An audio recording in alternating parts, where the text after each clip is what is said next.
be sure to check out Real Country Jukebox. Welcome back, everybody, and Happy New Year. 2024 is upon us, and a new season of Real Country Jukebox with James and Raymond. What's up, man? Everything is good, man. I hope everybody had a Merry Christmas and a Happy New Year and staying warm and all that good stuff.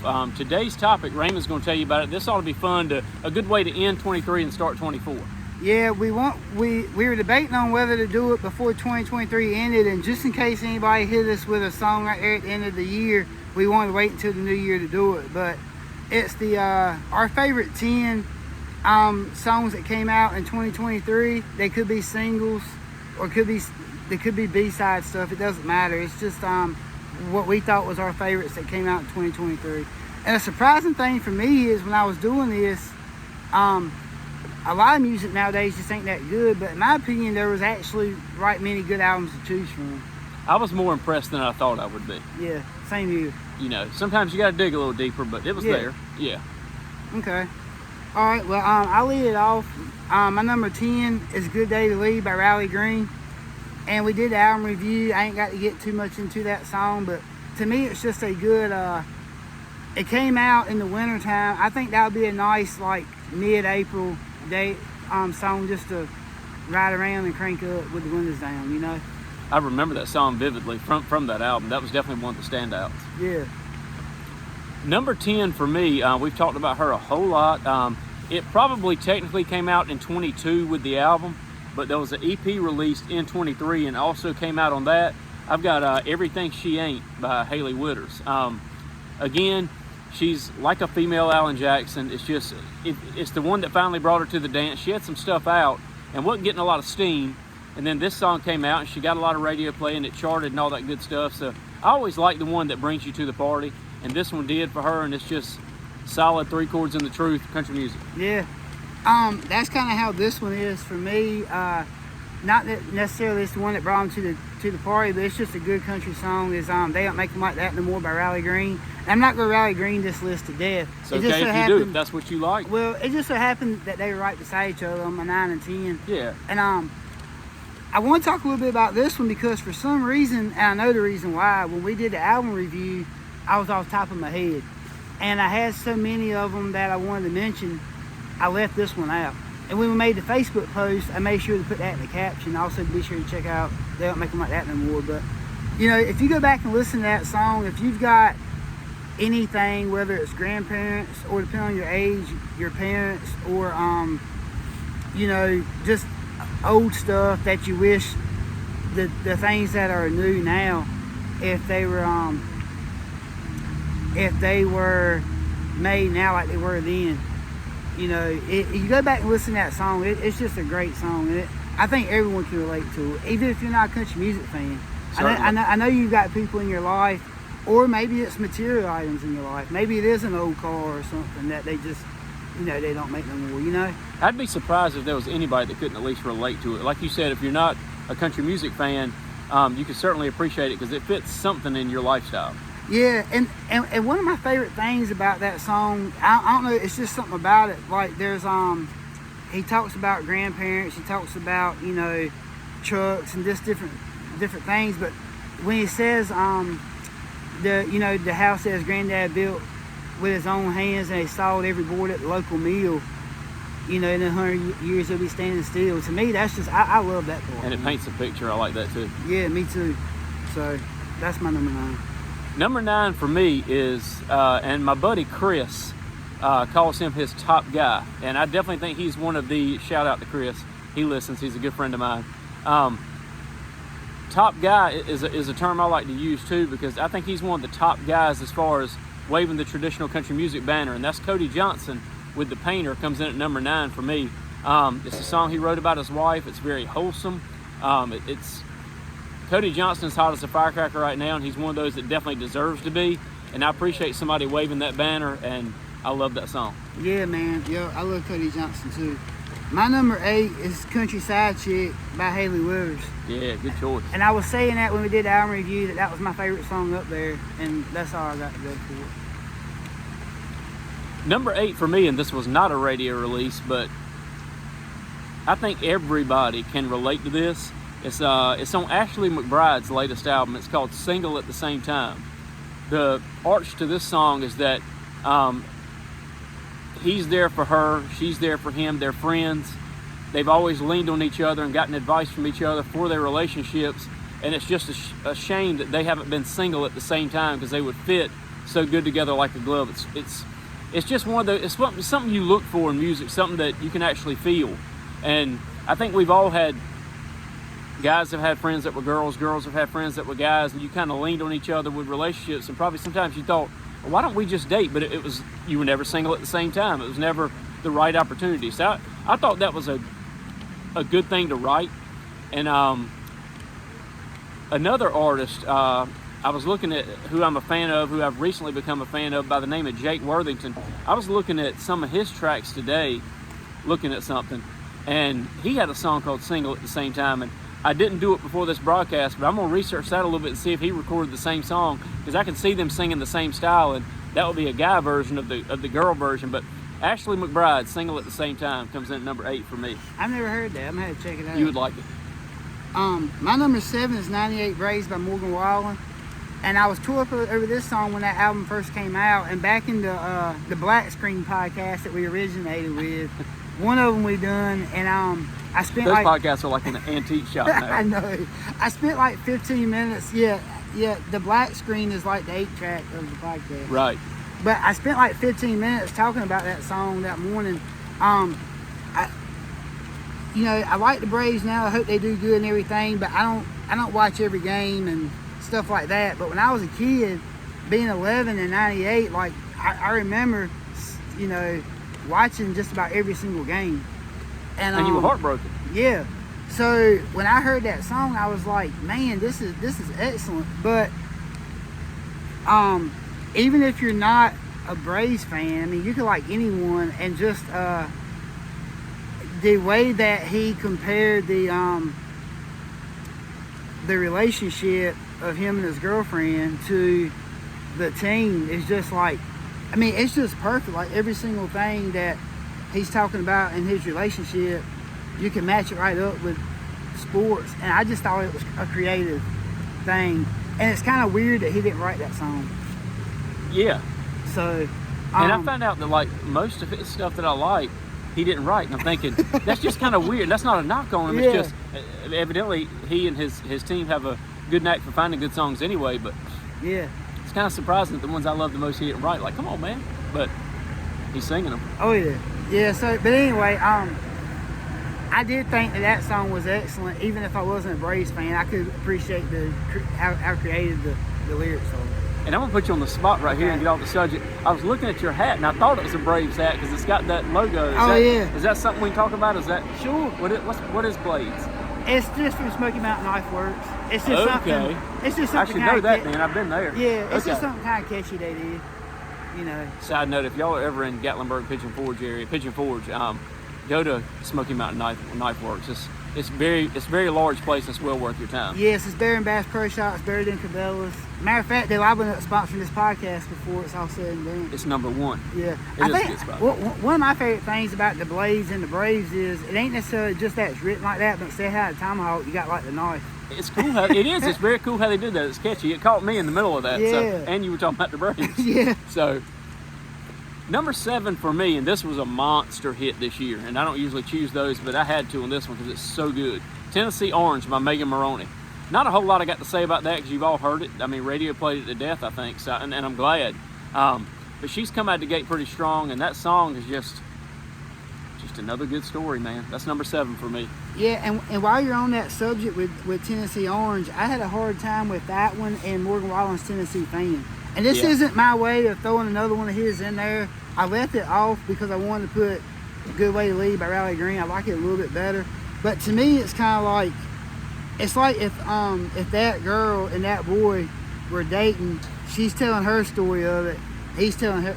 And the only reason that he's talking to his friends and she's talking to her friends, and that's the 2 songs that came out. Exactly. And I mean, if they were the same opposing team, that'd have been perfect. Yeah. Yeah.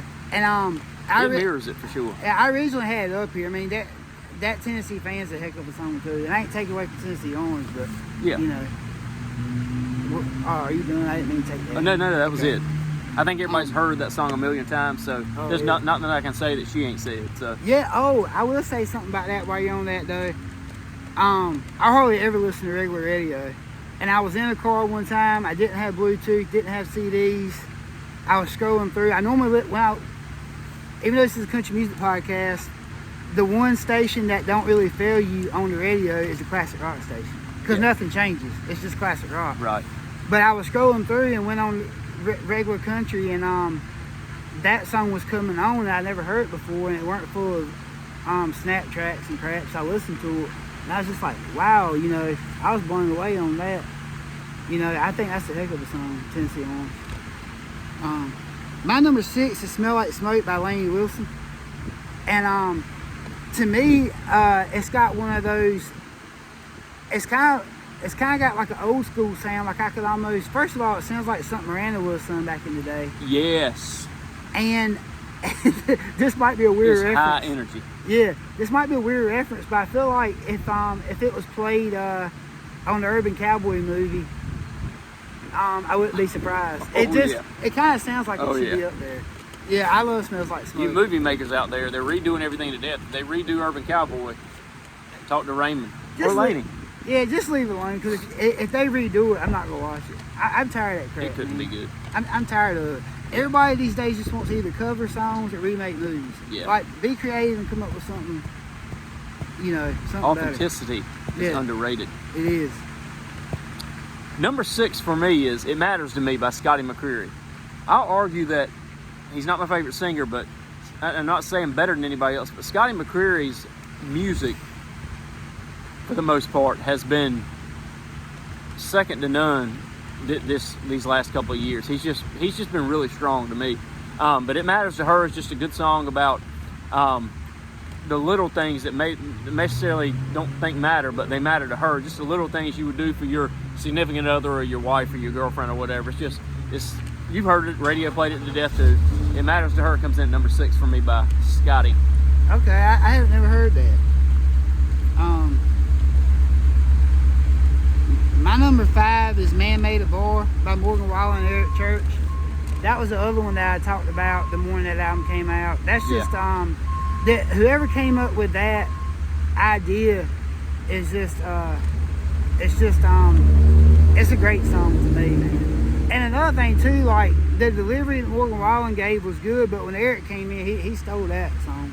He usually does. Yeah, but yeah, that "Man Made a Bar" is just awesome, man. And I like the part where he said that God made a girl his best work of art.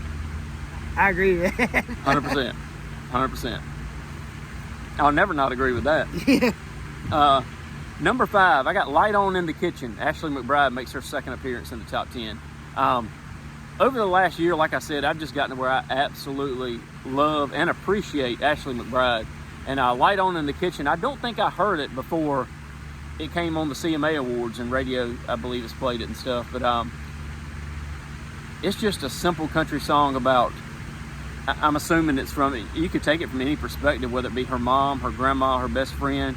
I'm always there if you need to talk. I'm here if you need anything. I'm here to be a shoulder to cry on. I always leave the light on in the kitchen. And she names a lot of things that are just, pancakes just taste better at midnight. Now, I'm always there if you need to talk to me. We can cook something, we can sit around and have a conversation. It's about being there for somebody, and it's one of the things that I love about country music. Yeah, I ain't heard that. I'm gonna need to check that out, man. My number 4 is "Tennessee Orange" by Megan Maroney. Yeah, and I've already talked about that. I told you too about how it reminds me of my wife becoming a Cowboys fan too, and I've already talked about that during the Academy Awards, whatever you call it, Country Music Awards. Good choice, Stacy. Number 4 for me is "Busy Doing Nothing" by Zach Top. This song has a very Jimmy Buffett-ish feel to it. He even mentions Buffett in the song. It's just, we all get to the point with work and whatever we got involved with, we just need a vacation. And not just like on a tropical island or something like that, but we just need to get away from the busy rat race. And that's what he's saying in this song. He's going to be busy doing nothing, Buffett style. And I love Zach Top. And speaking of him, I'm not predicting this, but I would give anything for this to happen. And there's other people on that level too, but I love traditional country music. And it wasn't too long ago that Jake Owen, I'm not going to get it exactly right, but Jake Owen tweeted something about predictions for 2024, and he said that Zach Top was going to completely change the face of country music for the better. I wish that would happen, because if everybody sounded like Zach Top, we'd have the 90s all over again. The 90s boom all over again. And Zach Top is just, his main influences, I believe, were George Strait and Marty Robbins. And he's just, if you haven't listened to any of his stuff, just give it a listen. I mean, and you can start with Busy Doing Nothing. That's a good song. But I love Zach Top. I almost put that tweet. Did you know about that tweet? Is that why you're shaking your head? I almost put that tweet. A matter of fact, I had already put it on our Facebook page. Yeah. And took it off because I want to be real careful that we're not like copying anyone else. If we ever do anything and we find out that someone else had done it before us, we just didn't know it. Yeah, oh yeah, it was innocent. But I had saw right about the time that I was going to post that, just checking around, and another, it's not a podcast, but another country music Facebook page had already shared it. Yeah. And I just skipped out on it, just to be on the safe side. I understand. You know, but yeah, I thought that was awesome too. I thought about sending it to you, but I figured you'd already seen it. Yeah. Well, Chad told me about it. Okay. Yeah, so. Yeah, that's cool, man. My number 3 is Those Boots by Lainey Wilson. And I think that's the best song on that whole album. And I think I really love it. I love it for a couple different reasons. And that's another one I think everyone can kind of relate to, because, you know, she's saying it from a daughter's point of view. But even if you're a son, you can kind of see her picture. But as a father, you can too, because in my opinion, and I think this song's true because she mentions her own name, she helped write the song. And I know Trent Thomason helped write it with her, but I feel like the story is true. And really, in my opinion, that the man she describes as her father is kind of an outline of basically what everyone should aspire to be, in my opinion. I mean, you know, he's working hard, he's, you know, loving her mom, he's making good money. Like, every single thing she mentions is an admirable trait. You know what I mean? Yeah. So I think that's just that's another song everyone can relate to. Yeah. Well, and to me, that's kind of like what country music should be, you know? Agreed. Number 3 for me, The State You Left Me In by Jake Worthington. I mentioned him a little bit earlier, talking about Ashley McBryde and then maybe possibly having the same song. But the only song I've heard for sure by Jake Worthington is it's a song called The State You Left Me In. Probably not going to hear anything like that on radio. But basically, we've talked about it before. We both like those double meaning songs. And this is, the song starts out, the girl has gone wherever she's gone. I think some of this is listener discretion, but she's moved away. I don't think it was a bad breakup or anything, but she moved away from him, and he was in love with her. They were an item or whatnot.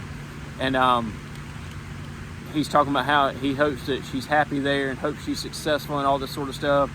But I'm down and I'm out. I'm sad. I'm in the state that you left me in, talking about the state where he lives as well as the state of mind that he's in, because he's brokenhearted from losing his girl. But it's classic country music, man.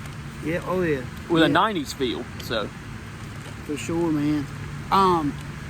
This guy does a lot of those double meanings, and I caught a lot of it in this song too. My number 2 is Mississippi or Me by Riley Green. And, you know, it's kind of like, did your interstate dreams turn into a dead-end street?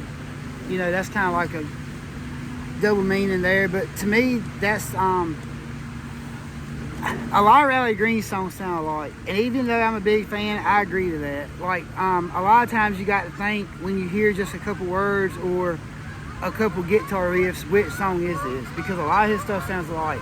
But to me, this is a different side of him that you don't hear very often. Yeah. And the song just sounds different than most stuff he does, because I gotta be honest with you, a lot of his stuff does sound alike. But this song just sounds, it's just got a different feel, and it's not just one of my favorites off that album, but one of my favorites, period. Yeah. I remember how excited you were when you had heard it live however many times, and then you finally heard a studio version. Yeah. Because that studio version is hard to beat because it's just so clean. Yeah. You know? So, I get it. Number 2 for me is The Man I Ain't by the Malpas Brothers. I think it's the best track on the Malpas Brothers album that they came out with this year. And basically what he's saying by The Man I Ain't is his woman has treated him horrible. And the relationship has turned extremely sour. Everything has gone bad, and she's the reason why he became the man he ain't. You'll understand if you listen to it. One line in that, and this is what I love about old country music. Malpas Brothers, we talked about them before. We talk about the 90s a lot and 80s and stuff like that, but the Malpas Brothers do a lot of very obscure, I would even say 40s, 50s type stuff. And now they came out with this album this year of new material. It's tough to take music, your style, like the 40s or 50s or whatever you do, 50s, 60s, and have that same style come out in 2023. It seems like it'd be very difficult to do, but they knocked it out of the ballpark. But anyway, talking about old lines from old songs like that, there's a line in that song that says, and it paints such a picture, it says, "The coldness of a woman can freeze the ground in mid-July."